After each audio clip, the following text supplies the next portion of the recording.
사랑하는 성도 여러분, 1월 21일 금요일 아침입니다. 하나님의 은혜와 평강이 함께하기를 축복합니다. 좋아요, 구독 꼭 눌러주세요. 천만 성도 큐티하는 그날까지 우리 함께 달려가도록 하겠습니다. 오늘 우리에게 주시는 하나님 말씀은 누가복음 6장 12절에서 26절까지의 말씀인데요. 함께 12절과 13절의 말씀을 읽도록 하겠습니다. 이때 예수께서 기도하시러 산으로 가사 밤이 새도록 하나님께 기도하시고 밝음에 그 제자들을 부르사 그 중에서 12를 택하여 사도라 칭하셨으니 아멘. 예수님의 모든 사역의 중심에는 기도가 있었습니다. 제자들을 부르시는 것과 그리고 십자가를 앞두고 또 예수님께서 바쁘실 때에 많은 유혹을 받았을 때에 시험을 받을 때 이 모든 것의 중심에는 바로 기도가 있었습니다. 오늘 우리가 주님의 그 행적을 기억하면서 주님께서 모든 일들 앞에서 기도하셨던 것처럼 저와 여러분도 무슨 일을 만나든 무슨 일을 계획하든 여러분 기도로 그 일들을 시작하기를 축복합니다. 자, 예수님께서 많은 사람들이 따랐습니다. 제자라면서 따랐죠. 그런데 그 중에서 12를 택하시고 그 12를 특별히 사도라고 칭하셨습니다. 많은 사람들이 예수님을 따르고 주를 따르고 주 곁에 있습니다. 그러나 주님께서 본격적으로 그 사역을 감당함에 있어서 그 중에서 또 초이스 선택한 사람들이 있었는데 12명이었습니다. 오늘 우리가 많은 무리들 중에 제자로 부름받기를 축복합니다. 또 제자로 부름받고 또 주님의 사도로 부름받기를 축복합니다. 그만큼 주님의 일의 중책을 맡아서 일들을 감당하는 저와 여러분을 축복합니다. 자, 주님께서 이렇게 우리를 부르시고 우리에게 하나님 나라의 중책을 맡겨주시는데 그 일들을 우리가 잘 감당하기를 축복합니다. 12명의 제자를 세우셨습니다. 우리가 교회학교에서 불렀던 그 노래를 한번 소환해 볼까요? 베드로와 안드레, 야고보, 요한, 빌립과 바돌로메, 도마와 마태, 알페오의 아들 되는 야고보와 시몬과 다데오와 가론 유다라. 아멘. 자, 여기서 오늘 누가복음에서는 다데오가 빠졌습니다. 다데오 대신에 유다를 집어넣는데요. 유다가 2명 나와요. 유다와 가룟 유다. 그래서 아무래도 이 유다가 개명을 하지 않았을까, 다데오로. 마가복음에 나오죠. 마가복음에 보면 다데오라고 3장 18절에 다데오라고 소개하고 있는데요. 이 다데오는 바로 이 유다의 이름이라고 볼 수 있겠습니다. 그래서 가룟 유다가 있으니까 자꾸 초대교회에서 유다, 가룟 유다 이렇게 이야기하니까 좀 기분이 좀 상했던 것 같아요. 그래서 자기 이름을 아마 다데오로 바꾸지 않았나, 이런 이제 설도 있습니다. 자, 어쨌든 12명의 제자를 세웠는데 그 중에 한 명이 예수를 파는 자, 가룟 유다다, 이렇게 누가는 소개하고 있습니다. 12를 기도하고 세워도 한 명이 팔더라. 오늘 우리가 주님 앞에 다 부름받았지만 그 안에는 가라지도 있더라. 오늘 우리가 가라지가 되지 않기를 축복합니다. 주님의 그 알갱이가 되고 주님의 정말 기뻐하시고 사랑받는 제자가 되어서 주의 일들을 잘 감당하는 그런 저와 여러분이기를 축복합니다.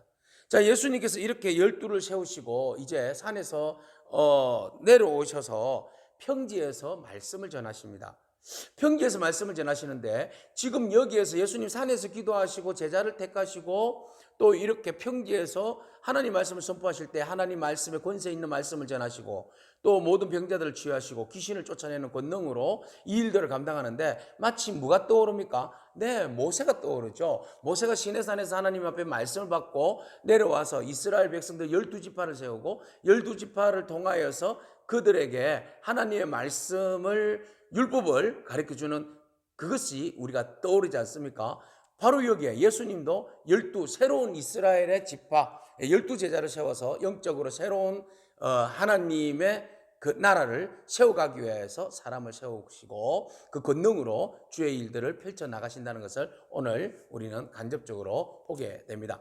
이렇게 구약의 그림자를 신약에서 예수님을 통하여서 확실하게 그 하나님의 나라의 뜻을 이루어 가시는 그런 아주 디테일한 그 하나님의 그 역사를 우리는 보게 되는 것이죠. 자, 이렇게 예수님께서 가시는 곳곳마다 말씀으로 선포하시고 권능 있는 말씀이죠. 그 권능 있는 능력으로 모든 질병을 치료해 주시고 또 귀신들을 몰아내 주심으로 이 땅에서의 하나님 나라를 보게 하십니다. 자, 하나님 나라가 임하면, 주님께서 이 땅에 임하면 바로 그것이 하나님 나라가 되는데 하나님의 주권과 하나님의 통치와 하나님의 권능이 어떻게 역사되는지를 보여주고 있습니다. 오늘 그 주님의 나라가 여러분 가운데 임하기를 축복합니다. 주님의 나라가 여러분 가정 가운데, 교회 가운데, 여러분 일터 가운데, 이 나라 이민족 가운데, 열방 가운데 주님의 나라가 임할 줄로 믿습니다. 할렐루야. 주의 권능이 강력하게 역사하셔서 모든 묶인 것들이 풀어지고 귀신이 떠나가고 질병이 치유되어지고 하나님의 말씀의 권세가 우리를 붙드는 역사가 일어나기를 축복합니다. 할렐루야. 자, 예수님께서 이 말씀을 가지고 전하시면서 평지에서 설교를 하시는데, 자, 마태복음에서는 팔복을 이야기했고 누가복음에서는 사복과 사화, 화를 이야기하고 계십니다. 자, 그러면은 사복, 네 가지 복음 무엇일까요? 바로 마태복음과 비슷한 어조인데요. 첫 번째, 가난한 자. 자, 마태복음에서는 심령이 가난한 자라고 이야기했고 누가복음에서는 가난한 자라고 표현하고 있습니다. 누가는 소외되고 가난한 자들을 중심으로 해서 복음을 전했잖아요. 그래서 아무래도 여기에 많은 할애를 한 것 같습니다. 그렇다고 가난한 자에게만, 우리가 사회적 가난한 자에게만 복음을 전하는 건 아니죠. 자, 모든 심령이 가난한 자, 마태에서 이야기했듯이 그 가난한 자라는 표현은 예수 그리스도를 믿는 자, 하나님을 믿고 그 뜻대로 순종하며 살아가는 겸손한 사람, 이 사람을 가난한 사람이라고 이야기합니다. 그러면 오늘 우리가 하나님 나라를 바라보면서 겸손하게 주의 뜻을 헤아리며 순종하며 살아가는 여러분들의 삶이 가난한 자인 줄로 믿습니다. 자, 가난한 자는 비록 가난하게 살지만 그 사람들에게는 하나님이 주시는 게 있어요. 뭐예요? 하나님 나라를 너희에게 줄 것이다. 할렐루야. 심령이 가난하여서 주님의 통치와 다스림 속에 있는 사람들은 반드시 하나님 나라를 선물로 받을 줄로 믿습니다. 그런 사람이 어떻게 가난한 사람? 부유한 사람이죠, 영적으로. 오늘 우리는 가난하다지만 우리는 실질적으로는 하나님 나라를 받은, 유업으로 받은 부유한 자인 줄로 믿습니다. 그래, 우리가 이 땅에서 좀 가난하게 살아도 괜찮아요. 우리가 더 가난해야 돼요. 하나님 앞에 더 겸손하고 더 가난한 마음으로 살아야 돼요. 그래야 하나님 나라를 우리가 유업으로 받을 수 있어요. 할렐루야. 두 번째, 어떤 사람이 복이 있어요? 줄인 자. 주님의 나라를 위하여서, 주님 나라를 위해서 굶주린 자, 그 사람은 결국 하나님의 은혜로 인하여서 배부를 것이고, 보세요. 또 그 다음에 우는 자, 주님의 나라를 위하여서 우는 사람, 그 사람은 반드시 나중에 웃게 될 것이다. 할렐루야.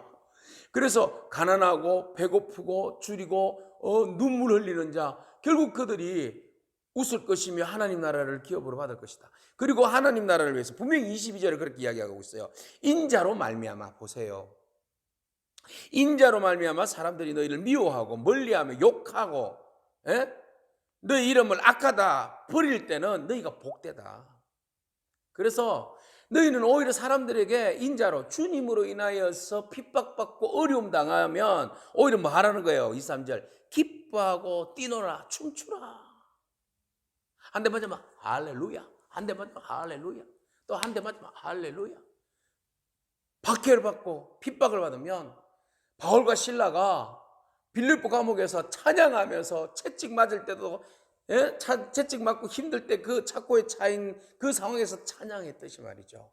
여러분, 주님으로 인한 고난, 그 고난 속에 찬미하고 기뻐하며 주의 이름을 높여드리는 저와 여러분에게 축복합니다. 그 사람이 복되다. 그 사람에게는 하나님이 상이 큼이라. 너희 선지자들도 이와 같이 하였느니라. 할렐루야. 그래서 주님은 말씀하시는 거예요. 앞으로 제자가 어떤 삶을 살아야 하는가? 부귀와 영광과 존귀가 아니에요. 그거는 나중에 주는 거고, 이 땅에서는 주님과 같이 가난하고 또 주님과 함께 줄이고 배고프고 슬프고 고난당하고 핍박당하는 삶을 살 것이라는 거죠. 이게 제자의 삶이에요. 예수 믿고 복 받기를 축복합니다. 그 복은 바로 이런 복이, 주님으로 인하여서 힘들고 고통당하지만 그것이 하나님 나라를 위한 것이고, 그 이후에 우리에게 주어지는 하나님의 그 위로와 하나님 나라와 하나님의 그 상이 있기 때문에 우리가 주님과 더불어서 십자가의 길을 걸을 수 있는 겁니다. 오늘 제자들을 택하신 이유가 거기에 있어요. 영의정, 좌의정, 국무총리 그 자리에 올려놓기 위해서 여러분 부르신 거 아닙니다. 우리로 하여금 하나님 나라를 위하여서 그 일들을, 가난한 마음으로 일들을 감당하게 하시고, 그 일을 통하여서 핍박받고 어렵더라도 기쁨으로 감당하라고 주님께서 우리에게 먼저 사전에 실드를 치시는 거예요. 여러분, 이 말씀 붙들고 주눅 들지 말고 기뻐하며 그 일을 감당하기 축복합니다. 그러면 어떤 사람이 화를 당하는가? 그 사람들은 한마디로 부유한 사람, 네, 배부른 사람, 이런 사람이에요. 남들에게 칭찬받는 사람, 웃는 사람. 그러니까 자기에게 부유하고 배불러서 막 웃지만, 그래서 사람들에게 어떻게 하든지 부러움을 받고 막 칭찬받고 이런 사람이잖아요. 그러니까 내가 너무 부유해가지고, 예? 하나님의 그 은혜와 말씀과 능력이 우리 안에 들어올 자리가 없는 거죠. 너무 부유하면 주님께서 들어오셔서 역사할 자리가 없어요. 그래서 여러분, 우리가 너무 부유하지 않기를 축복합니다. 그래서 화이슬 진짜 부유한 자들아, 너희들은 위로를 이미 받았다. 그 부유함으로. 그리고 너희는 배부른 자야. 너희가 다음에 줄이게 될 것이다. 너희는 지금 웃지만 나중에는 애통하고 울 것이다. 너희가 지금 칭찬받지 나중에는 그것이 너에게 화가 될 거다. 그러니까 부자가 다 잘못됐다는 말은 아니고 이 영적인 부분도 있어요. 우리가 너무 부유해서 하나님을 받아들이지 못하고 교만하여서 하나님을 대적하는 사람들, 그 부유함으로 인하여서 가난한 자들이 눈에 들어오지 않고 그들을 핍박하는 자들. 예. 오히려 이 부유한 자는 하나님의 뜻을 따라서 순종하고 다른 사람들을 핍박하는 자들이잖아요. 그 당시에는 바리새인과 사두개인들, 예. 그런 사람들. 영적으로는 사단의 권세의 힘을 입어서 오늘 그리스도인들을 핍박하는 자들, 그렇게 보면 되겠습니다. 사랑하는 여러분, 우리가 주님으로부터 제자로 부름을 받았습니다. 오늘 그 부르심 앞에 감사하며 나아가기를 축복합니다. 주님처럼 무슨 일이든 기도하기를 축복합니다. 주님께서 우리에게 그 제자로서의 그 아름다운 직책을 주셨는데 고난도 함께 받으라고 말씀하십니다. 주님과 함께 굶주리고 가난하고 울며, 그렇지만 그 안에서 기뻐하며 주의 일들을 잘 감당하는 저와 여러분이기를 축복합니다. 여러분들에게 하나님의 위로와 하나님의 나라와 상급이 곧 임하리라 믿습니다. 아멘. 기도하겠습니다. 하나님 감사합니다. 하늘의 상을 추구하는 제자의 삶이 어떤 것인가를 우리에게 말씀하십니다. 하나님, 우리가 이 땅에서 정말 부유하게 살고 싶고 웃으며 살고 싶고 기뻐하며 모든 것을 누리며 살고 싶습니다. 그러나 주님께서는 그 삶이 하나님 기뻐하시는 제자의 삶이 아니라고 말씀하시고, 우리로 하여금 가난하고 또 추리고 또 배고프며 우는 자들과 함께 울며 고난 당하는 자들과 함께 고난을 당하며 주의 십자가를 지라 하십니다. 하나님, 그 일들을 우리가 감당하기 어렵지만 믿음으로 주님과 함께 멍에를 함께 매기를 원합니다. 그 일들을 감당할 때 하나님, 우리가 기뻐하며 오히려 뛰놀며 주의 영광을 바라보며 한 걸음 한 걸음 담대히 제자의 삶을 살아낼 수 있도록 우리의 삶을 축복하옵소서. 예수님에게 하신 이름으로 기도합니다. 아멘. 오늘도 믿음으로 승리하길 축복합니다. 아멘.